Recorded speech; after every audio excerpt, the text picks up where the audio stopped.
All right, recording. So thanks for coming, everybody, and thank you to the panelists for coming. So I'm Christopher Schmidt. I'm an assistant professor in anthropology, biological anthropologist and primatologist, but most importantly for this session, I'm also the director of undergraduate studies, and I'm joined by Merav Shahet, who's also an assistant professor focusing on, Merav, I'll let you introduce yourself, I suppose. Hi everyone. So many of you I think know me. I'm assistant professor in anthropology and I focus primarily on medical and psychological anthropology within the sociocultural side. It's nice to see you all. Yeah, it is nice to see everybody. And thanks for joining, Merav, on this evening time. And we've got a couple of panelists who are here. One panelist I'm very excited about just because she's joining us all the way from Rutgers, where she is now a PhD student in Christina Berge's lab, is Becca DeCamp. Becca, do you want to introduce yourself? And as you introduce yourself, can you let us know what your specialization was when you did graduate in your case, or when you're going to graduate for the other panelists, and what the topic was of your research and your thesis when you were an honor student at BU? Yeah, sure. Great to be here. Thank you for the lively introduction, Chris. Yeah, so my name is Becca. I'm currently a second-year PhD student at Rutgers University. And while I was an undergraduate at BU, I was an undergraduate in Eva and Chris's labs. I don't know, it's Smagel now, right? Not Spiegel. So I was an undergrad there, and I worked mainly with Eva, and I was interested in the evolution of the olfaction in primates, and I did that was like pretty much the topic of my undergraduate thesis, I guess with a special focus on lemurs, because we found some interesting stuff in lemurs, and just trying to kind of disentangle like the phylogeny and like the phylogenetic and genetic relationships there. So yeah. Okay, great. Thanks, Becca. We have another biological anthropologist with us, just because I started with Becca, not because we're in priority, but we've got Victoria Zdanowicz, who's currently doing her honors thesis right now. So Victoria, do you want to introduce yourself and let us know what the topic of your thesis is? Hello. Like Chris said, I am a biological anthropology student. I have been working with Professor Cheryl Knott since my freshman year, and so my honors thesis is still in her lab. And for my project, I am looking at habitat quality and conservation value of a secondary forest for orangutans. Yes. Thanks, Victoria. We've also got somebody doing their honors thesis in our new specialization in anthropology, health, and medicine. And I believe that's you, Charlotte. Charlotte, would you like to introduce yourself, please, and let us know what your thesis topic might be? Yeah, hi, I'm Charlotte. And yeah, I'm in anthropology of health and medicine, and my thesis is on anti-abortion men. I do a lot of work in reproductive justice activism, so I've been doing qualitative research just kind of on how and why men choose to participate in anti-abortion activism, and really looking at like their narratives and sort of like logic systems that they use to like justify their involvement in the pro-life movement. Interesting. Thanks, Charlotte. And we've got a couple of other folks who are here. So Maddie Rogers, yeah, if you want to introduce yourself and your thesis. Yeah, hi everyone. Thank you so much for having me here. So I graduated last May. I was on the sociocultural side of anthropology. My thesis was on bathroom graffiti, or latrinalia, as is the academic term that I discovered. And my thesis was kind of looking at how students on a college campus, namely BU, utilize kind of space, the space being public bathrooms, as a way to express identity and communicate with an in-group. And I was writing during COVID times, so I'm happy to speak on that as well. It's great. I'm sure we would all appreciate that, actually. So thank you for bringing that up. And we were going to have Abby Ryan, but I don't. Oh, there you are, Abby. Okay, Abby, if you could introduce yourself, please. Hi, I'm Abby. I'm currently a senior. I'm graduating this semester. I did my senior thesis last semester on ethnic and national identity in Tanzania and Kenya, and kind of the role that language plays in creating a national versus an ethnic identity. So yeah, it was a topic about a very far away place, but my minor is African studies and I'm taking Swahili as a language. So it kind of like put everything together for me, and yeah. That's great. Thanks, Abby. So as you can see, we've got a lot of different folks doing a lot of different things in anthropology, which I'm sure you could tell we do as faculty also. So of course, the honors thesis kind of followed that.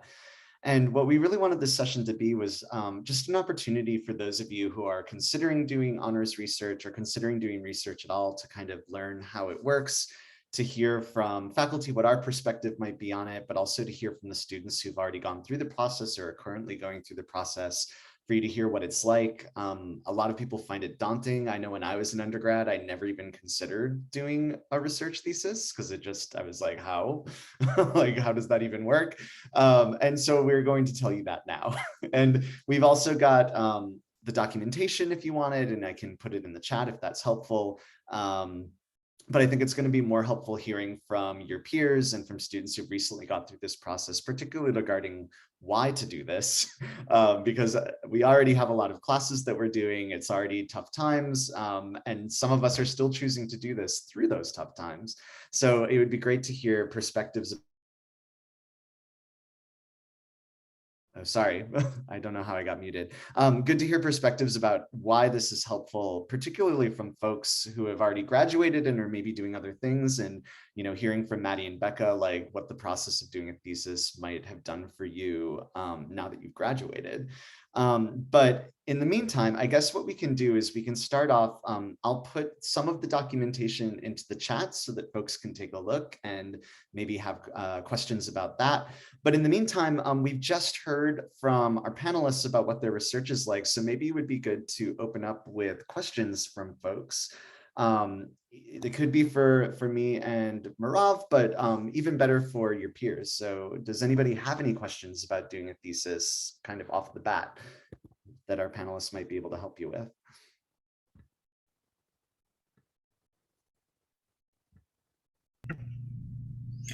Maybe we could also just have the panelists tell us just a bit about what got you to do the thesis, and what was your process, like when did you start, and how did you go about it? Yeah, I think that sounds great. Would anybody like to volunteer to share? Becca? Yeah, I guess I'll start.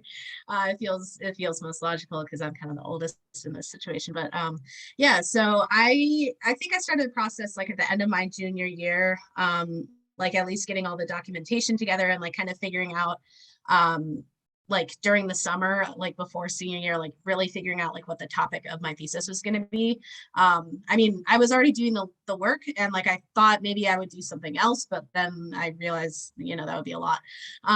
But then I guess kind of like in the fall was when I was doing like so I did like, computational work mainly. And in the fall was when I was doing a lot of my computations and also just like reading, kind of looking for like methods to use and things like that in my computations, analyses to do. And then in the spring, it was more of that, but then also, like I should mention, I graduated 2020. So, my whole spring semester of my senior year just kind of got derailed completely by COVID. And somehow eventually I got through it.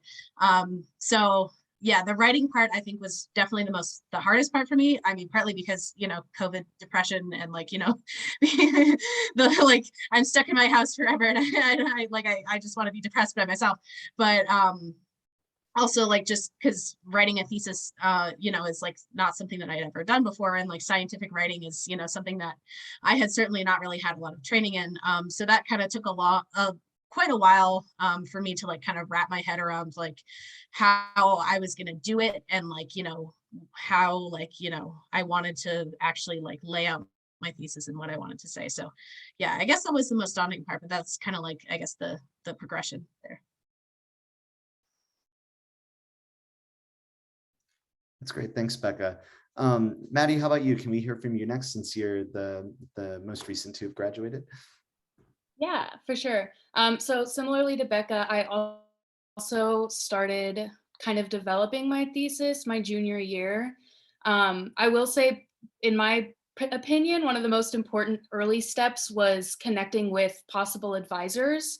So I was lucky enough to already have had kind of a personal relationship with Professor Showit. I had had classes with her, and she was my advisor for undergrad classes. And so I kind of came to her with just this idea of like, hey, I've noticed this bathroom graffiti, and I think there might be something interesting there. And so through that relationship, she was actually able to provide me with like, here's, some directions you can go with that. Here's some different, different theories that actually really relate to this topic. And I was really able to kind of further develop my thesis just based off of that immediate connection. So I would definitely say, no, it's never too late to start, I suppose. But I would say that one of the most important first steps would be connecting with possible advisors. And then, so I started working on this right as COVID hit as well. So it was nice that I started early and kind of developed things early, because even despite the pandemic, I was able to use that extra time. So I had the summer and the fall of my senior year to kind of rework my original plan for research. So I would say the sooner the better, and don't be afraid to reach out to multiple different people to get to just get different ideas for the process. Yeah, and then of my senior year, kind of doing my background research and formulating my theories. I began writing later in the fall into the spring, and that was it. And then I graduated. Thanks, Maddie. And then the remainder of folks we have, I mean, Abby, you finished yours very recently, yeah? So why don't we hear from you? Yeah, so piece of advice and a warning, don't do what I did. It was the most chaotic, stressful. Like, I was on a document at 6 a.m. the Wednesday before Thanksgiving with my advisor editing stuff. It was it was a hot mess. But I did my thesis in one semester. I started it in September, and I finished it by the end of the semester in December. And like Maddie and Becca were saying, started as early as possible. I started talking to my advisor was Professor Arkin, who is on sabbatical this semester. But I started talking with her because at the time she was one of the undergraduate studies people, like head people. I forget what her position was, but she was like someone they said, like, if you have questions about filling out paperwork, go talk to her. So I was talking to her about it, and I got to a point where I had like 30 million ideas and absolutely nothing was working. And so at the end of junior year, we were like, okay, pick one, go with it. And it ended up not working because of bureaucracy. And I was trying to work with schools and like understand schooling, like language and schooling systems. And there was so much politics involved in terms of me as an outsider trying to get that information that I just didn't have access to the resources. So my biggest piece of advice is choose something that you are interested in and you can get resources for, because that was personally my biggest struggle, was like finding the right resources and I was doing more of a literature review than gathering my own personal data. But like, it was one of those ones where it was just very much snowballed on top of each other, very stressful. But yeah, so I did mine on ethnic identity and language. It was like the main focus and how they kind of interact with each other. And I was really inspired by it, because, or like that was like what drew me into it, was because I took classes with Professor Ngom.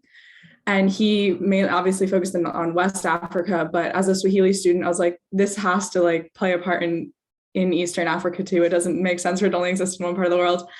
And so I talked with like our Swahili professor, and I talked with other people in the African Studies department. And I ended up deciding my thesis topic in October. And I didn't start writing like until October. So again, like the earlier you start, the better. And as you're going through it, don't be afraid to like go talk to the librarians. Excuse me. I like went into like, we have the like African Studies Library Center Studies Library in Mugar. So I was there a lot, but just in general, like email a librarian, even if you like don't think they're going to know what you need, they're probably going to be able to direct you to someone who can. Like, don't limit yourself in who you reach out to. That's one of the most helpful things, is just being able to like email people and say, hey, I have this question. Do you know the answer? And if they don't, they probably know someone who does. So things like that, being able to like access that. But yeah, it's difficult doing research on a topic and place that's kind of far away from you. So like Maddie was saying, like she was doing it at stuff on campus at BU, and COVID obviously brought a lot of difficulty to that. But originally you were really close to the subject and you kind of interacted with it daily. And so I think that's always helpful in being able to like, yeah, it's just a lot of like, take your time, take your time with it. Yeah. Thanks, Abby. That's good advice.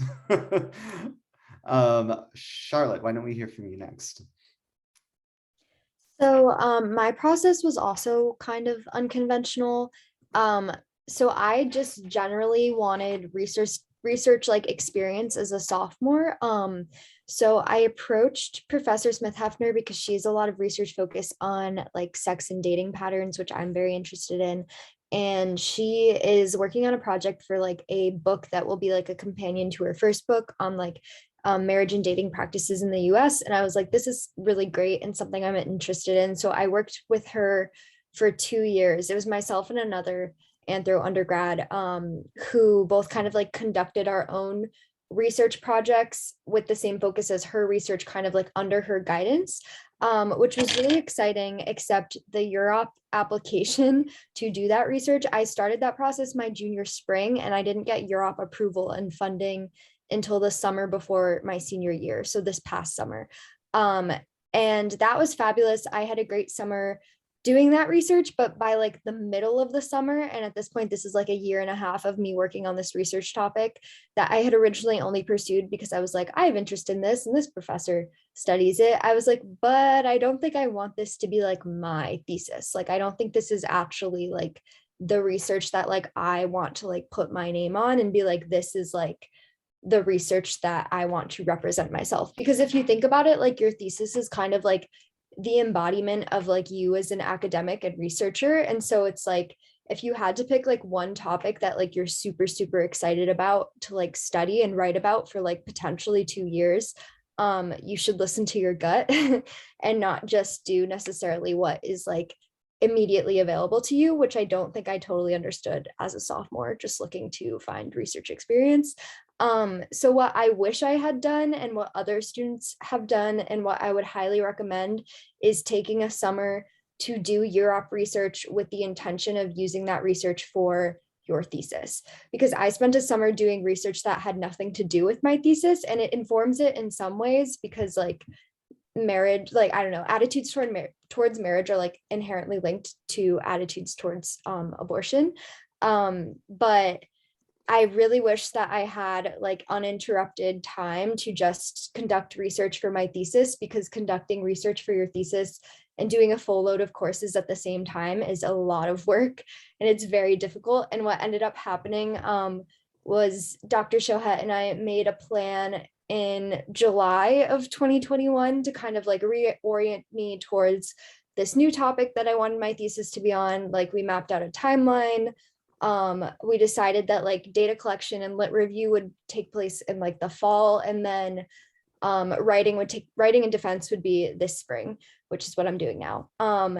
And even then, like I didn't start actually conducting my research until like November. And then originally I wanted to like have like a field site and go to like anti-abortion rallies and demonstrations, but then organizations weren't like responding to me. And also in the summer, there are like frequent daily vigils that these organizations do that they don't do in the winter, because Boston winters are like insufferable and who wants to be outside. And then also like there were pandemic concerns, like a lot of anti-abortion activists are also anti-maskers. And do I really want to be going into those spaces in like the dead of winter during the middle of an Omicron surge? So I ended up doing only narrative Zoom interviews, which is great. I still got fantastic data, but if you have like a desire to like be in a field site, especially like locally, I would really recommend like starting the process to apply for UROP funding and ideally taking like a summer just to do that research, ideally before your senior year. Because I did it during my senior year and it's possible, but it's a lot of work. Like I didn't finish data collection in total until like March. And now I'm just kind of like speed analyzing everything. So you can do it. It's just like better, like everyone else is saying, to like give yourself nice, like long, uninterrupted time just to focus on your thesis. That's great. Thanks, Charlotte. And Victoria, do you want to share with us your experience?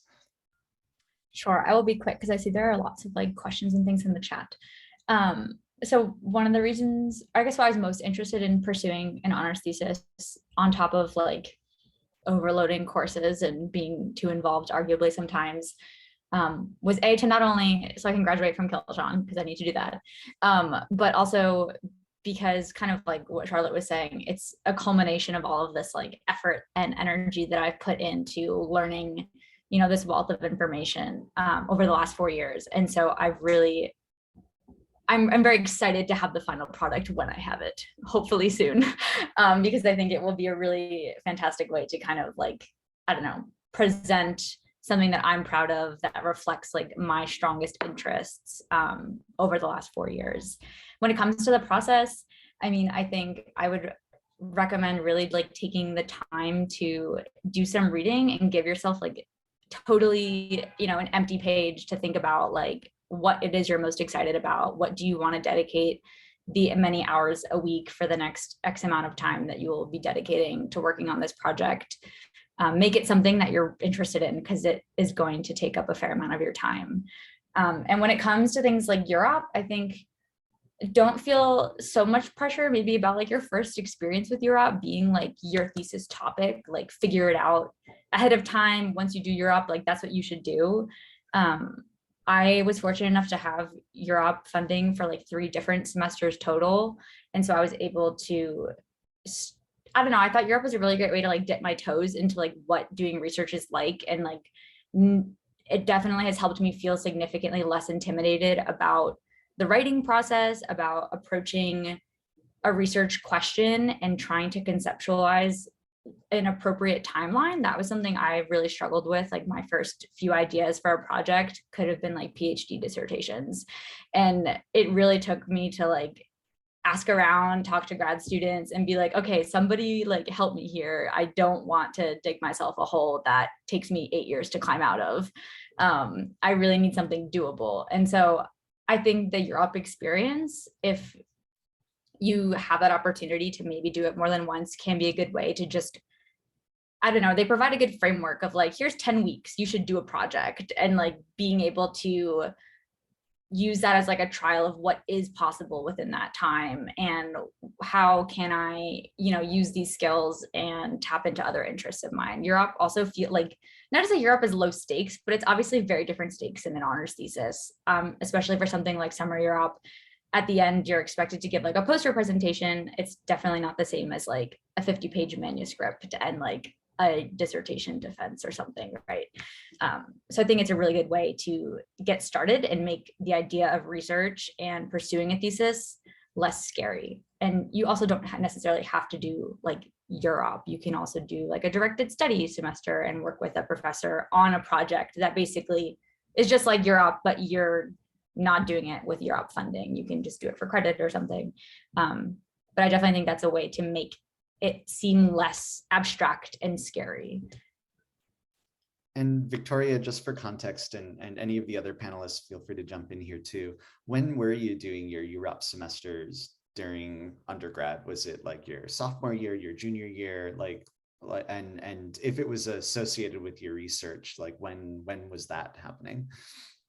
Yeah, sure. So I think I first got UROP funding summer of 2020, and then continued that project into the fall of my junior year, and then also received URAP funding for this past summer. And so the 2 semesters I had like back to back were on the same project. And then my summer project for this past year was supposed to be my thesis project. And similar to Charlotte, I kind of had that moment of like, is this really what I want to do for my thesis? And then changed it after spending a lot of time and a good portion of my fall semester still working on my URAP project, which maybe I don't recommend, but it's all part of the process and I don't regret it. It was all good experience. But all those things, like, I think part of the benefit of being part of the same lab group for all of those projects is that the skills and experiences and knowledge just continued to build. So by the time I figured out my project, I had that experience and knowledge to still pull from. And so it never felt like a waste of my time that like I hadn't started on my project earlier. Obviously, it would always be nice to have more time, but I think those things still fed into each other very well. That's great. Becca? Yeah, so I did Europe my junior year. I think in the fall I did the like where you get the stipend. I can't remember the different kinds of it, but so I like in the fall I did the thing where you got the stipend, and like that I was just kind of like working on this phylogenetics project that I had started during my sophomore year with Eva. And so I was just continuing on that, and then in the spring I got or I guess technically Eva got like the supplies funding one, which we were able to actually use to get me to go to the Museum of Comparative Zoology at Harvard and get some CT scans of fossils, which that was a really fun experience. But that was data then that I was able to use during my or like at least try to use. The scans weren't that good, but during my senior honors thesis. So like if you are collecting data, for example, like if you get something like the supplies award, then and you know that you want to do an honors thesis, like certainly you can kind of like leverage that to like pay for things like if you have like data collection fees and associated with that as well. Yeah, and just for context for Becca's comment, if you're unaware, UROP has a number of different funding lines. So you can get funding to conduct research either during the fall or the spring semester. You can get variable amounts of funding to do research over the summer with a variable amount of time commitment. You also can get funding for research supplies, as Becca just mentioned, and you can get funding to travel to present your research. Or travel to go to some location where you will do your research. So Europe has a lot of different funding mechanisms. Now, before continuing with what we were talking about, I do want to verbally address some of the comments that are happening in the chat, just so that it shows up on the recording. So there was one question: does a thesis require hands-on fieldwork like UROP? For example, interviewing, qualitative analysis, lab work. What does the timeline deadline look for that? And does thesis writing take place all throughout the senior year? I think we've kind of touched on this.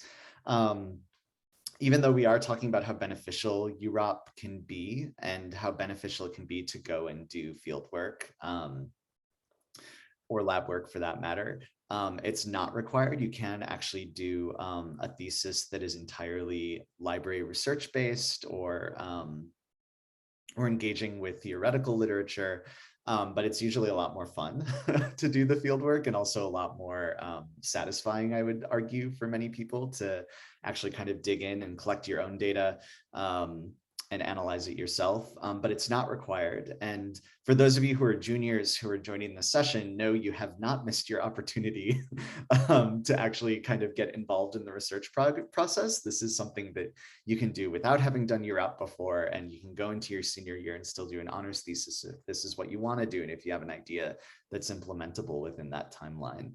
I also want to kind of scroll through here. What's the biggest difference between the UROP and the honors thesis process? But before we dig into that, actually, Charlotte, you have your hand up. What would you like to say? Yeah, I just wanted to touch on the UROP like the Europe funding piece, like the biggest reason I would say anyone should do Europe is simply to get paid. Like that's the reason I did it is like you're getting paid to do your thesis work, which is always nice because it like, I mean, I work part-time, most people do. It balances out like how much part-time work you need to be doing to like pay to live. And so that was like, I was getting paid throughout the summer to do research. And then I kind of found a loophole around this that I'm not sure if you're actually supposed to do, but so you can't get paid by Europe if you are registered on like your transcript as like doing thesis work, but I registered for directed study work, which is different. So I was able to apply for Europe funding my senior fall, not really tell Europe that I was using this for my thesis, and then I was getting paid last fall to work on a project and research that I then used for my thesis. So you can kind of like maneuver it so you are just basically like, it's just funding, which is always nice. But it's like deeply not necessary. Like you can very much do thesis research without doing Europe. You'll still have to do IRB approval and like write a whole IRB proposal to have like your project approved. But the nice thing is that like if you need to write an IRB proposal to submit it to get your thesis research approved, you can also just submit that to Europe and usually also get funding. It's just a matter of when, like which semesters you actually have like thesis work on your transcript, then you definitely can't get funding. Yeah. So yeah, that is true. Like you're not meant to be able to get Europe funding while you're also getting credit for doing research. Just because BU considers it double dipping in a strange way. Either you're getting paid or you're getting credits, so you can't have both types of compensation at once. But as Charlotte mentioned, there are ways around that. As DUS, I can't advocate for those ways, but they clearly exist. Abby, what were you going to say? I was just going to say, I didn't do any personal research or like personal data collection for mine. I didn't do Europe. I didn't do like directed study or anything like that. It was all entirely like library based literature review, like, and it wasn't like, wasn't bad at all. It was something that like I thoroughly enjoyed, but it, as like kind of a warning to it, it's a lot of reading. I read entire books on like language essentialism, which at that point I had only like briefly been summarized to me. So it was a lot of like digesting theory and ways of looking at things that you needed a lot of like understanding for to be able to understand some of the people who like ethnographies that I was reading. But also at the same time, it was like enjoyable because you were able to learn about that. But like just as a warning, like if you want to do something that's more like literature based or like library research based, it's book heavy. I was going through like 5 books a week of trying to get what I needed. So just one of those ones where it's like you balance it, like, do you want to do that research yourself and collect that data if you have access to that and you're able to, but if not, then you have to contrast that with then going around and understanding everybody else's data to be able to still make an analysis. Yeah, thanks for bringing that up, Abby. That's a great point. Like doing a thesis where you're engaging with the literature is not necessarily easier. Like it may be, and not even less time consuming than collecting your own data. It's just a very, very different kind of research with its own challenges. And actually, there was a comment in the chat too. Maddie, apparently you had, because of the timing of COVID, you actually had to pivot between data collection and a more kind of literature-based thesis. Do you want to talk about that a little bit? Yeah, I was actually just thinking that in regards to some of the comments the other panelists have been making. So originally, I planned to do a lot more data collection, possibly even some like interviews. You know, I had kind of a grand vision, and then obviously COVID kind of shut the world down. I no longer had as ready access to the bathrooms I was interested in exploring, or the people I was going to enlist to help. So I actually had already discovered that I had been somewhat anthropologically, I guess, interested. So ever since my freshman year on campus, I found myself just kind of photographing the bathroom graffiti that kind of caught my eye.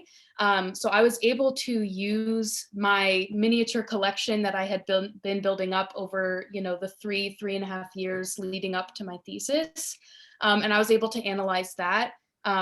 So it kind of was a combination of some fieldwork, data collection, but for the most part, because of COVID and because that kind of halted my data collection, I kind of turned more towards a literature review based paper or thesis, where I was kind of more engaging with theories, and I spent a lot more time kind of pondering what it all means rather than actually like presenting tons and tons of photographs and interviews and stuff like that. So you can toe the line, you can do a little bit of both. And I also think, you can look back and reflect on your experiences at BU, and you may have already found that you've been doing some form of field research and you didn't even know it at the time. So yeah. That's great. Thanks, Maddie. Another question asked about, oh, sorry, Marav, go ahead. No, I was just gonna say Maddie is being a little bit modest. She had actually collected a pretty substantial corpus of photographs, which I didn't even realize, and then did some pretty heavy lifting in terms of analysis, as well as really pivoting to do the research and connecting it to theories. So. And also that some field work obviously requires the IRB if you're going to do interviews and that kind of thing, but there are also a lot of observational research and visual documentation that you can then apply a more kind of linguistic text analysis that doesn't require IRB approval, and that is definitely a good thing to be analyzing in addition to the qualitative interviewing type of research for the AHM, for the Anthro Health and Medicine, and for sociocultural. And then obviously in biological, I'm sure y'all are already involved in lab work and have the similar procedures. Yeah. And that actually brings up another question that was in the chat, which regarded timelines. So particularly for students who are on this call who are in the second semester of their junior year, you might be concerned about whether you can still do an honors thesis. And one person asks, like, can I, get some kind of training in the fall semester and then write my thesis in the spring? Is that something that I can do? I will say that if you look at the documents on honors, there are some course requirements that go into doing an honors thesis. I don't see why you wouldn't be able to do it within the next year. If you're sociocultural, or if you're anthropology, health, and medicine with an emphasis on sociocultural methods, I do believe you have to take 461, 462. But not in anthropology, health, and medicine. So that's for sociocultural in particular. And Marav, maybe you can talk a bit more about the requirements there. Yeah, so for sociocultural, you have to take 461, 462, and that's more to be kind of theoretically informed enough. And that's why it's a good idea, if you're planning to do a thesis, to be doing these during your junior year, which is what Charlotte and Abby did, and I think Maddie also, yes. And then for anthropology, health, and medicine, we don't have formalized courses that you need to take as far as theoretical grounding, but it's definitely a good idea to be taking some of the medical school campus classes, the GMS 600 classes. Those are excellent training and expand your options. As far as fieldwork methods, there is Anthropology 590, but it's only offered every other year. And both that and 510, the proposal writing, are mostly for graduate students. And I think sometimes instructors have capped it to, or limited it to, only graduate students, but you can always petition to be included in the class. It's just that then you have to look into the scheduling of when these classes are being offered. And then in biological anthropology, you have the option of taking either 588, which is the biostatistics course in R, or 595, which is the general methods class in biological anthropology. And you're encouraged to take another course that's in the particular subdiscipline that your research is in. And I believe those are the only course requirements. We do have honors research course numbers, which is 401 and 402, but I don't believe you're required to actually take those. Those are courses that you can take to get credit for doing your honors research. But as has already been mentioned, if you are enrolled in those courses, you can't simultaneously get UROP funding for doing the research at the same time. But yeah, so long story short, I do think that if you can cover the course requirements for the thesis research, if you have the time built into your schedule to do it, and if your project, the trick is going to be to find a project that is feasible to do within the tighter timeline that you're proposing, then yeah, by all means, I think you could definitely do research. Again, like a literature-based thesis isn't necessarily going to be the quicker, easier way out.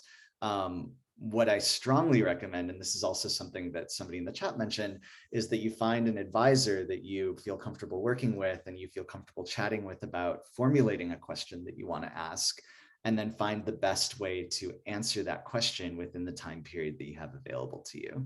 And that'll be probably the best way to formulate a thesis that is going to be useful and doable within your time period. Abby? I was just gonna say about advisors and like readers, depending on like, I don't know what the requirement is for bioanthro, but double check that they're going to be around both semesters, because both my reader and my advisor aren't here this semester. So if I had like wanted to do it as a full year, I kind of would have just been like out of luck. And the person who I was originally going to ask in the fall was on sabbatical then. So it's always one of those ones where like, if you're talking to people about it, like double check, be like, hey, I want to do this for the full year, or I want to do this for the, like, just always double check. Cause like, it kind of threw me for a loop. Right when I started, I was like, oh, okay. Like, yeah, just always double check that before you like go full steam ahead with anything.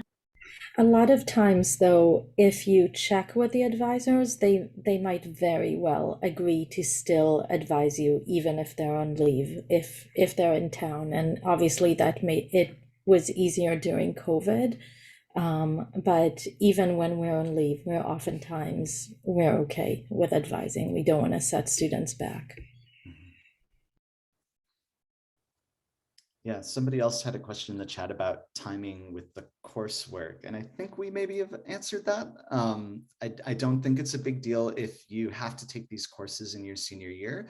Obviously, it's more beneficial to have them under your belt prior to kind of taking off on your research endeavor.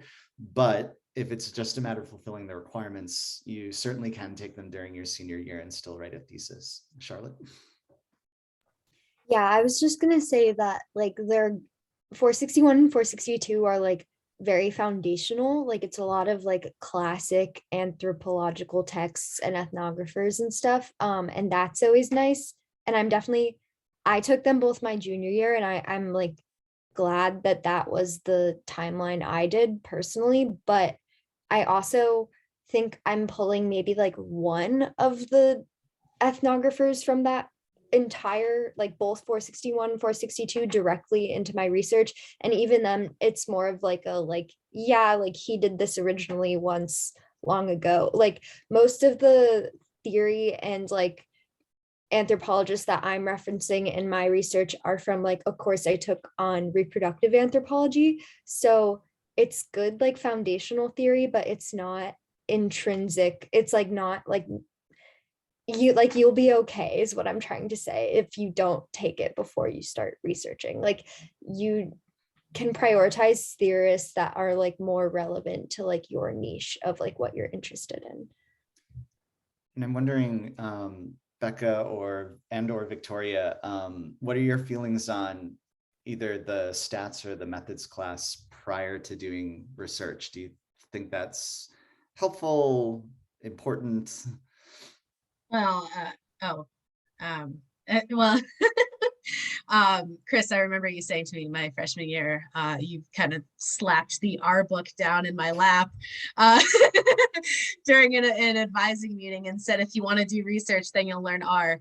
And I took your R class that next semester. So in terms of doing, like biological or, any kind of research that, or like, you know what I mean, like research that involves quantitative quantitative data research. It's definitely good to have that kind of statistical background, because like seeing in graduate school, like, there are, my peers in certainly some of my peers in graduate school like don't have that background, and they're now just struggling to learn R. So it was a very, very useful skill for me to learn, like very directly, like right at the front of my research career. So I would 100% recommend that. And R is really not as scary as it sounds. And in terms of like the other, kind of theoretical approaches, I feel like that matters a little bit less in biological anthropology. I mean, from my experience, like my advisor, Eva Garrett, was able to like give me some, readings that were kind of more like core and like essential to the work, and I was able to like kind of research through like Google Scholar and things like based off of the the papers that she had given me. So definitely R. Victoria? I would have to agree, especially given the amount of hours I'm still spending a week in R. I don't know if the success I'm making would be possible without that class. So highly, highly recommend for any sort of quantitative analysis, especially because for my project, it's not as if I went out into the field myself and collected a bunch of data. I'm working with like a massive data set. So being able to wrangle decades worth of data and tease it apart and find statistically meaningful things, having that knowledge has been absolutely crucial. I think the methods class, and what it's 595, I believe, was a great class in terms of having different exposure to different kinds of project and like approaches to research, obviously, like, and different methodologies, and consistently writing and collaborating with people on like scientific papers, I think was a really great experience and definitely helped improve my like scientific writing and thinking. And then overall, when it comes to like foundational coursework, I think in something like biological anthropology, your foundational coursework is more so like what classes you're taking as an undergrad, like what are you interested in? Are you taking more, morphology based classes or population genetics or primatology? Like where are you focusing a lot of your time in your academics, because those are things you're interested in. And I feel like those have been the foundational courses for me, in the sense that like that's where I'm pulling from, readings and finding researchers to read their more recent stuff and how it relates to my research questions. Yeah. Becca? Yeah, I just wanted to add really quickly about the other methods class, the one that Cheryl teaches. So for that class, I did take it, and like it was interesting to like kind of learn how like primatologists like generally do things when they're in the field. But the really crucial thing that happened for me in that class is it introduced me to the Harvard Museum of Comparative Zoology. So even if you're like you're kind of more like me, where you're like, I'm maybe more of like a quantitative person, or like now I'm a geneticist, so I'm not necessarily using methods, like learning how to do transect lines and stuff like that directly in my research. Like you can still take it and like kind of be surprised where it leads you. And for me, it led me to the Harvard Museum of Comparative Zoology, and that was really cool. Great. Thanks, Becca. Oh, one more thought from Victoria. I have one last thought. In that same vein, I think Becca brings up a great point that the things that course introduces you to has really helped me contextualize my own research. So although I didn't go out into the field and like make a bunch of vegetation plots and monitor phenology and actually take that data myself, that's data I'm working with and have to analyze and write about. And so to be able to be part of a class that is looking at similar data and analyzing it in a similar way on a small scale has, I think, been very helpful in contextualizing my own work, although it is, a different project and a different scope. Great, thanks, Victoria. So we've got like 10 minutes left, and I really would like to talk about IRB, because a lot of questions are coming up there, and I think the folks who've already done their theses and Marav can probably address this best. But also I encourage you all to take a look at the documentation that's in the chat and download it and see if you have any questions about that. What we can do is, after we have a conversation about the IRB, we only have about 7 minutes left. If folks have to go, feel free to go. I'm just going to give like a little overview of what the documents that I shared in the chat are for the recording, so that people have that available. And what our hope is to put this recording up on the Anthropology webpage where we have information about honors so folks can access it there. But without further ado, let's talk about the IRB. So Merav, if you want to kind of get us started with that, that would be great. Sure. So IRB, you generally will not have the full committee review. So you'll have an exempt study or an expedited study. It does take a minimum of 4 weeks, oftentimes 6 to 8 weeks. So you want to get started as soon as possible on drafting it. And essentially what it asks you to do is to state what are your questions, why are you asking them, why are they important to ask, how will you answer them, what are your methods, who do you want to be interviewing, who do you want to be observing, etc. What are the risks for people, what are the benefits? And then they have a consent form and they pretty much ask you to follow their template with modifications from you. And what I tend to do is encourage students to look at the models of other students, because in some ways it is a bureaucratic form. On the other hand, it helps you kind of think through what is going to be your process and why is this a good kind of process? How will it help you answer the questions that you want to be asking? And that really then helps you fill out the contract for the honors thesis. And then you just need to build in time for them to get back to you. Once they get back to you, they will ask you to make some edits, but usually they're very quick to address, and then you get approval within the next week or two. So it's just, some of it is a matter of doing a lot of the background work to figure out what you think you want to do, write it up, and have your advisor look at it, because we actually need to put our names on it, and we don't want to let you submit something that we know isn't going to get approved. And then it's just a waiting game. And I know Charlotte can speak to that, and Bella, who is here, can also speak to that. Trying to think, was there something else we wanted to address? No, but it would be great if Charlotte or Bella could say out loud some of the stuff that, well, Charlotte, at least, that you put into the chat. Yeah, so basically, like, the sooner you can get going on your IRB proposal, the better, because it's so comprehensive, and it's also like a good exercise in mapping out the timeline of your project and like just benchmarks and like what sources you're going to pull in, because you basically need to give like every single detail you possibly can about like your project, your methods, like what you're referencing, like you need to submit a bibliography, like so it's a really good exercise in being like, okay, this is when I'm going to do my data collection, this is when I'm going to do my analysis, this is when I'm going to do my writing. But depending on like the time of year and how many people are doing research, like it can take like up to 6 weeks to fully get approved, which is half a semester. So the sooner you can do this, the better. And because you can't do any research until you get IRB approval. So you can do like lit review, but like for me, it was like really inconvenient because the pro-life movement has like 40 days for life in October, where they do a pro-life vigil every single day.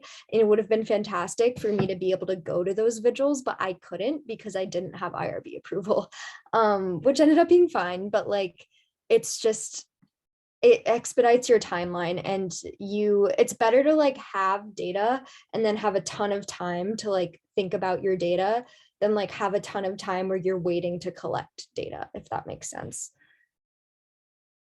Yeah, I can also add, I haven't done a thesis, but I have done an IRB. And like basically exactly what Dr. Shoa and Charlotte said is that when I was doing my IRB, I really thought it would be like, I thought I could like bang out the application in like one morning, and it took me so long to figure out, like, there's so many sections to it. Even I was on the exempt track, which I imagine a lot of other people's research might be if it's not like super like pertaining to like really serious or like potentially mentally harmful topics, I guess. But even on the exempt track, it was like, it wasn't just the IRB application, but it was also like your recruitment and like flyer forms and things like that, your statement of consent. like all these, like you had to attach also your application, because I had done a year op, and so it was like any application for funding or like coursework or things like that, like you have to attach those as well. So it's just like it does like take a couple of days to like compile all that information, especially it can be really helpful in putting together like what your project will be and like to help you think through it, but also at the same time it's like budget time for doing the IRB. And then also like to wait for it to come back and then have the edits and things like that. I felt like that was a very like they're very helpful, but it does like take time. So yeah, that would be, I agree with everything Charlotte and Dr. Shoet said. Yeah. Just like a quick example I want to offer is like if you started writing your IRB proposal like next week and you got it in by like the end of May, then you would maybe get approval in like late June. And then you would have like July and August to do data collection. So that's like the way in which the timeline can be like really spread out. That's great. Thanks for sharing your experiences with the IRB. Well, we are officially out of time. It's 9 o'clock. So I would say I can stick around. I don't know, Marav, if you, I imagine that you probably have to go. Yeah, I can stick around for a little bit. I just wanted to address one more thing, which is aside from all of these things that we talked about, your relationship with your advisor, and that kind of depends on you and what your needs are. So some students sometimes like to just have time to write and they don't want an advisor to be looking over their shoulder.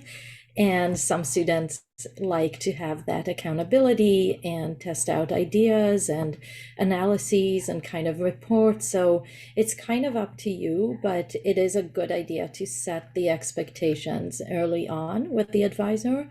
And then obviously they can be modified. And then the other thing is, don't think of, especially because there's so many students here, you're not alone. And it's such a good idea, and I think helpful at any stage in your academic career to have writing groups to be, and it can be within anthropology, and it can be also in other departments if you have friends in other departments writing a thesis. But right now it looks like we kind of have a critical mass, so absolutely rely on your friends and your peers to be meeting up, to be setting up time to write together, even if you're not talking, but just having that kind of accountability of regular time to be writing at the same time is, I think, super helpful and makes this experience a lot less isolating and a lot more fun. And then also a lot of times it ends up that you might want to be, using your friends as soundboards and talking through your ideas. Chances are you're going to be using some of the same literature, some of the same theories, or that your friend is referring you to something you hadn't thought about and you're referring them to other literature. So it's really a good idea to make a community of it and maybe also get people's feedback at different times. So definitely think about having writing groups together. Yeah, I would even go so far as to say it's essential.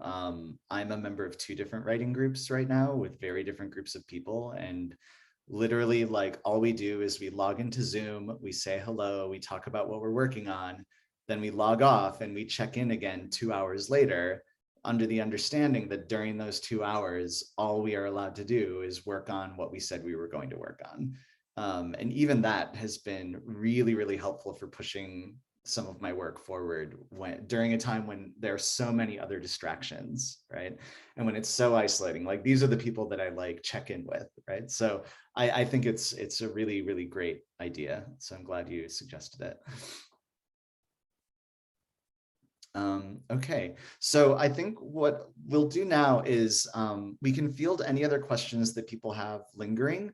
Once the questions are done, just for the sake of the call, I'm going to just share a screen with the honors contract and walk through it and the process, just to have that part of the recording. But I really didn't want to start with that because that would have taken like 15 minutes. And clearly we had a lot of questions and a lot of things to talk about. If you want to stick around for that, you're welcome to. But again, I'm hoping that we can post this on the Anthropology website so that'll be available to everybody. So if you have better things to be doing at 9:30 8:30 p.m. on a Wednesday night, feel free to log off. In the meantime, I'd like to thank our panelists. Thank you so much for coming and for sharing your experiences. Really, really helpful. If you have any other questions for the panelists, I don't know if you'd be willing to share your email address in the chat if people wanted to get in touch with you. In addition to that, a couple of the panelists have already said in the chat that they would be willing to share their IRB proposals. I'm hoping that folks who have finished their theses would be okay with sharing their theses as well, so somebody can see what an undergraduate thesis actually looks like, so that those of you who haven't written one yet can realize it's not a dissertation, but it is still a piece of work, right? And what we're hoping is that we will also be able to set up a repository of undergrad theses that folks are willing to share so that students can log into that and check out what's available there and see what theses have been done in the department previously. But yeah, in the meantime, thanks everybody for coming. Anybody have any final thoughts that they want to share before I start droning on about the contract? Yeah, Becca.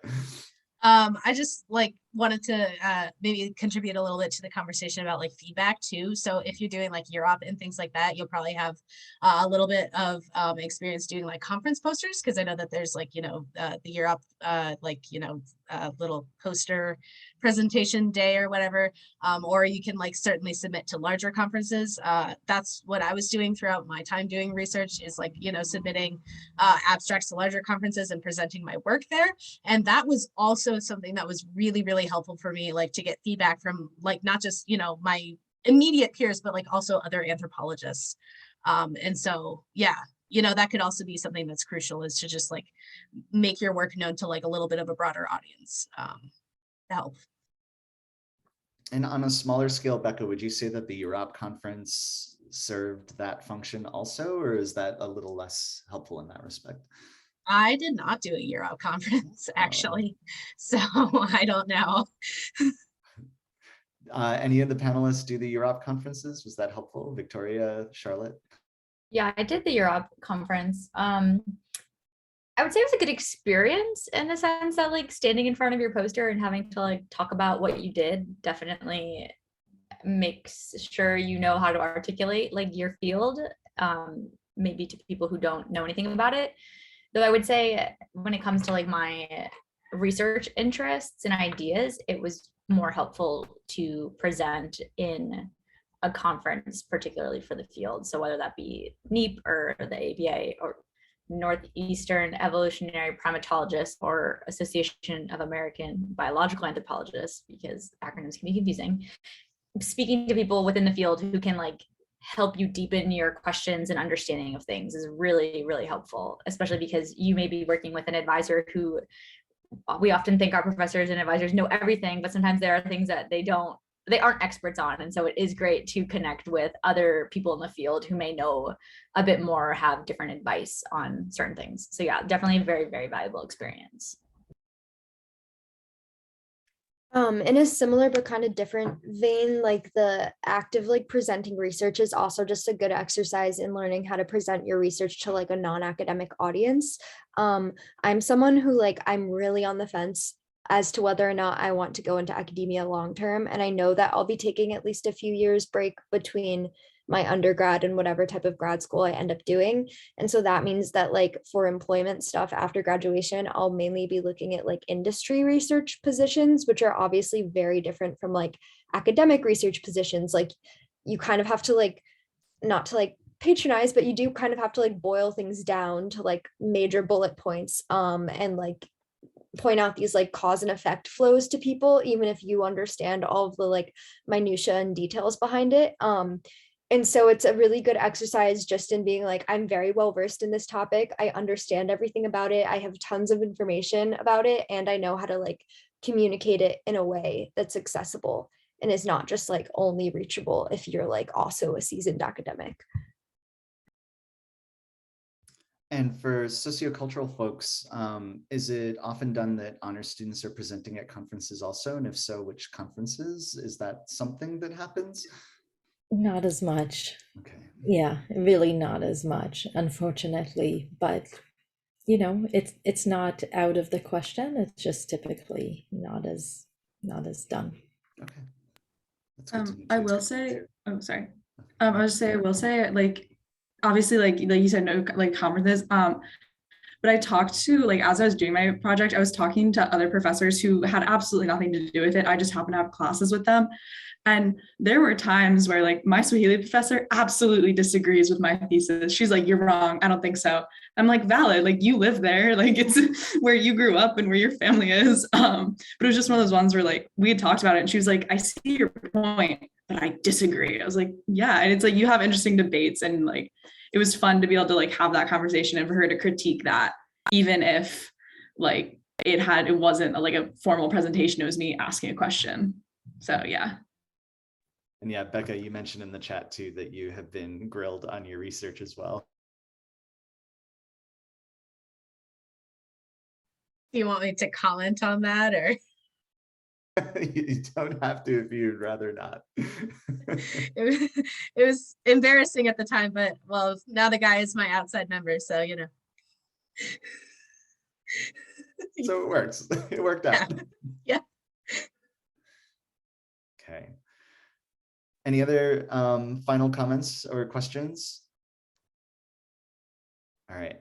All right, thanks again, everybody, for coming. This was a very good turnout. I'm really excited about everybody being interested in doing a thesis. I guess my final statement would be talk to who you would like to work with. Like, start that conversation sometime this week, like now that you've got some more information about it, and start making a plan, especially if you need IRB approval, obviously. That needs to start happening soon if you're a junior. But yeah, I think that all of you are going to be capable of doing a thesis, no matter how far along you are, unless you're a graduating senior. But I hope today this information and hearing from these other panelists has helped you realize that this is something that you also can do. If it's made you realize this is absolutely something you don't want to do, that's okay too. I did not do an undergrad thesis, and now I am a professor anyway. So this isn't a requirement of becoming an academic or of doing research.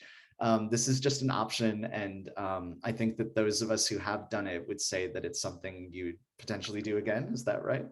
If you had the chance to do it over? Yeah, okay, that's good. Yeah, I want to say that too, that so I did an undergrad thesis without kind of any of the classes or advice or anything, but it was absolutely a good experience. And not only that, it had led me to then be able to draw on the data collected and do a master's thesis and then do another article. So it actually, what you collect, you get to analyze again and build on it. So it's really a good experience, I would say. And it just gives you such a good opportunity to be engaging in academic writing. And then, like Charlotte said, whether or not you go into academia, to have that kind of sense of expertise and of having taken on a project that you're interested in and be able to boil it down for others. So I would say it's absolutely not a requirement. And if it doesn't work out in your schedule, it's absolutely fine. But if you're interested in something and feel like you want to kind of explore it long term, it's a good idea to start, and it can be really fruitful later on too. Yeah, I agree. Okay, well, thanks everybody. I'm going to go over the honors information and contract now, just for the purposes of the video. So feel free to log off if you'd like. If you're morbidly interested in hearing me read from a sheet of paper, you are free to stick around too. But I will say bye to everybody who chooses not to stay, and I'll just continue on with the paperwork. For those who want to stay, that's great. Otherwise, have a good night. And thanks again for coming, especially those of you who have already graduated. We really appreciate it. Thank you. This is very helpful.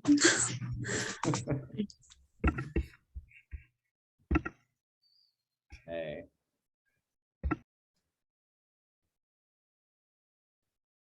All right, so just sharing my screen now so we can take a look at some of these documents. So what we're looking at here is just an overview of the honors program for anthropology majors. I'm using biological anthropology as an example here. This information sheet is available. There's one for biological, one for sociocultural, and the contract for anthropology, health, and medicine has the information for the program built into the contract. So it's a little simpler there. Obviously, if you want to conduct honors research, you should contact the current director of undergraduate studies. On this document, it says it's Professor Cheryl Knott. This semester, it is me. Next semester, it will be somebody else. You can find out who the director of undergraduate studies is by going to the anthropology website. It will be listed there among the folks who are working in the department. Obviously, as we've already mentioned in the chat, we recommend that you get started your junior year, although that's not a requirement. It just gives you a little more time for your thesis idea to breathe and for you to get a little bit more experience prior to diving into your thesis. We do recommend that you take some of the required coursework during your junior year, again, so that you can have that theoretical foundational coursework under your belt before diving into the thesis itself. In biological anthropology, that means enrolling in either Anthropology 595, we mentioned Anthropology 588, which is the R-based stats course, or any other 500 level biological anthropology course related to the thesis topic. So again, that you can get that kind of foundational coursework in before getting started on your thesis. And then we encourage students to start beginning their research process either the summer between their junior or senior year, or even in the second semester of their junior year. During the senior year is when the actual process of writing and defending the thesis happens. So at least by the beginning of the senior year, students should develop a 2 to 3 page proposal and plan of work. The plan of work, for context, the contract will guide you through that. So we'll look at that in just a moment. And you will have to get the signature of the faculty member that you're working with on that plan of work in order to register that you are doing honors. So again, it's very, very important for you to get in touch with the advisor that you're hoping to work with, talk to them about the project, because they really do have to be on board with this process. This isn't necessarily something you can do completely by yourself. Although how independent you are depends on who you wind up working with, because us as faculty, we have very different styles. Some of us are very hands-on, some of us are not hands-on at all. So, you know, in conversation with who you would like to work with, you'll learn a little bit more about these different working styles, and you'll be able to figure out if the person you want to work with is somebody you can work with based on how you would like to work. All of this is mediated by the director of undergraduate studies. So again, this semester, that's me. Next semester, maybe somebody else, the thesis advisor, and you as the student. So among the three of us, we will come up with an agreement regarding that plan of work. You then have to undertake that research project under the supervision of your supervising faculty member for typically 2 semesters, although again, it can be longer or slightly shorter depending on what your project winds up being, or the equivalent of working over the summer. We recommend that students enroll in 401, 402. These are honors research for credit courses, but this is not necessarily required in order to get honors. Your thesis will generally be from between 25 to 40 pages. It could be more, depending on the scope of the project. And the thesis should be of a quality that could be submitted to a referee journal. And indeed, many undergrad theses can and are submitted to journals for publication. The student supervisor should sign Form 2. So there are 2 forms in the contract. Again, we'll take a look at that in a moment, indicating that his or her thesis has been accepted. We do have a thesis defense for honors theses. This is usually to a committee of 2 to 3 faculty members, one of whom is the supervising professor. It is up to the student, and maybe in consultation with the advisor, who the second member of that committee might be, and usually will be somebody whose research also is related to what the thesis project is. This should be arranged by the supervising professor in consultation with the DUS, and when we have one, an undergraduate program coordinator. We do not currently have one of those. The committee member should sign the form stating that the defense was successful. What does a defense mean? Essentially, you give a short presentation of your thesis, and then your committee members will ask you questions about that thesis. We may ask you to make a few revisions to the thesis in order to make it a bit more higher quality. And then we will make the decision regarding whether or not we think you've earned honors. Typically, if we are letting you defend your thesis, that means that it's probably going to be fine. It would be pretty crappy of us to let you defend a thesis that we thought was low quality. So I don't want you to be nervous about the defense. The defense is more just an opportunity for us to ask you questions about your work, kind of dig into why you did, what you think about it, and think about next steps for what can be done with it, either presentation at a conference or publication. If you are running a little late in the process, so for example, this is the second semester of your junior year and you'd really like to do a thesis, but it feels a little late, you can petition the DUS to change the sequence of these requirements. So for example, if you haven't taken 461, 462 yet, but you would like to do an honors thesis in your senior year next year, you could just talk to the DUS, and as I've already said on this chat, it probably would be fine. So just to make it a little more clear, let me take a moment and open up the sociocultural information document.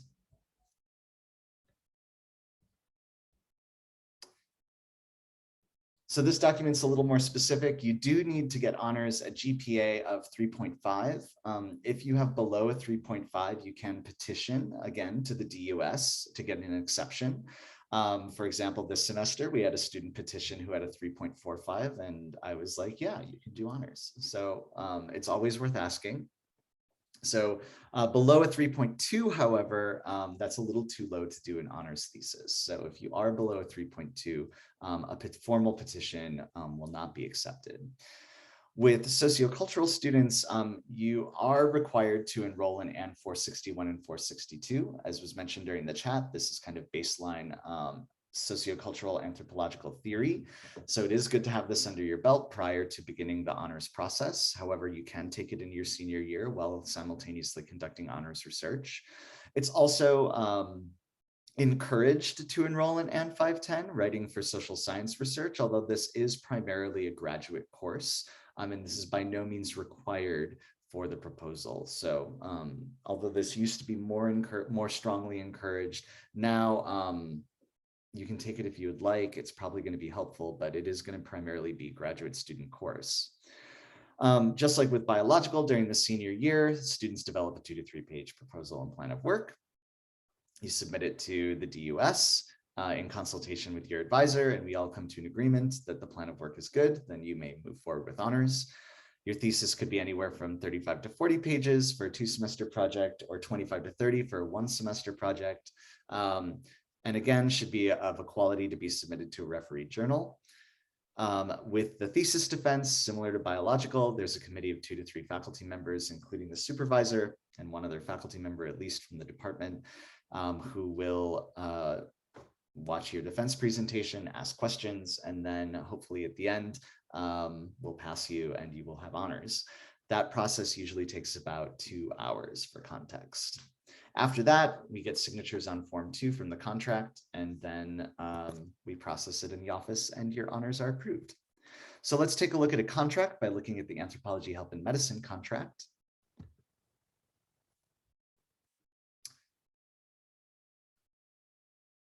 This is basically what the contract looks like for all of the majors.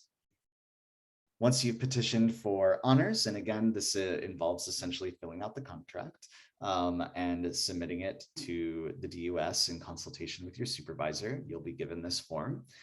We do expect you to maintain a GPA of 3.5 to maintain honors status. And again, with Anthropology, Health, and Medicine, we've got a slightly different case from the other 2 specializations, just because students in this specialization can either go more towards the biological side of things or more towards the kind of medical anthropology, sociocultural anthropology side of things. So in this case of pursuing a primarily biological anthropology set of courses, we do ask that you enroll in either 595, 588, or a 500 level biological anthropology course related to the thesis. If it's more sociocultural, or if taking about an equal number of sociocultural and biological anthropology courses, then we just ask that you devise a coherent plan with your research advisor to ensure that you'll be prepared to write an honors thesis. In all cases, you should be developing your project ideas during your junior year or earlier, preferentially, again, to give you more time to kind of let the thesis breathe and really kind of get into something that you're really passionate about working on. And you may conduct your research during the summer between your sophomore and senior summers, between your sophomore and senior years, and or during one or both semesters during your junior year, and then taking your senior year to write up. Although, of course, again, as we've already mentioned, you can kind of contract this timeline and do it in your senior year as well. Again, by the beginning of your senior year, if you are going to do a thesis, we do want to see that 2 to 3 page plan of work. And we want your supervising faculty member to sign this and also have the agreement of the director of undergraduate studies. Ideally, you are going to be enrolling in 401, 402, and that's going to be dedicated time during which you're earning credits in order to do that research and writing. And again, your thesis, around 40 pages for if you're doing research for an entire year, 30 pages if you're doing a 1 semester project. And then just like with the other specializations, you're going to defend your thesis to a committee of 2 to 3 faculty members, including your supervising professor. Again, the defense itself should be arranged by your supervising professor. So we'll book the room. We will get everything ready. We'll make sure there's a projector. All you have to do is bring your presentation and be ready to talk about your thesis. Once that thesis defense is done, after about an hour and a half, 2 hours, we'll sign Form 2 stating that it was successful, send that to the office, and you will have honors. And again, if you need any changes in these timelines, you can petition the DUS. So this is typical Form 1. You can notice here that, again, with anthropology, health, and medicine, we've got kind of a mix of these two requirements. So it's got your personal information. We do monitor your GPA on the contract, and we ask you to check off whichever courses might be most relevant to your progression through honors. We ask you for your proposal title, and we would like you to include a 2 to 3 page proposal of your thesis so that we can understand what you are hoping to undertake as part of your thesis and approve it. The name of your supervising professor, and their signature is implying that they approve of the proposal and the plan of work. So I definitely hope that they have consulted with you about it before signing. And that Form 1 is what we hold on to as DUS in order to monitor who is doing honors at what time, and just kind of to keep in touch with the supervisor and make sure that you're progressing with the work. Form 2, this is what you fill out upon completion of the thesis. So when you turn in Form 2, you should turn it in with a final copy of your thesis. So this should be the copy that takes into account any revisions that might have been requested. It requires the signature of your supervising professor saying that they accept the thesis in its current form, the date, and the email and telephone number of the supervising professor in case we need to get in touch with them.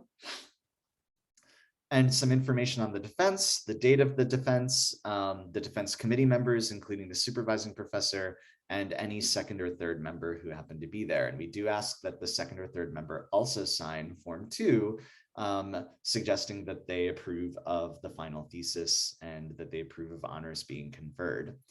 Finally, there is room for notes. So for example, if the committee asks that you make some revisions prior to finalization of honors, those notes would go in this section here. And then once that is done, you would send that to the DUS, and then we will register you as having earned your honors, given that all of the notes are accomplished or any revisions are accomplished in time for graduation. Okay, so that's all we have to say about honors for now. It is late. I'm going to go to bed. There's nobody else here. However, we will be posting this up on the Anthropology website, which is maybe where you're watching it right now. Hopefully on this webpage too, we have available all of the different contracts and also information for honors. We are also going to be setting up an archive of past theses And we will have an example filled out Form 1 and Form 2 along with the proposals so that you can see what this looks like for each different specialization.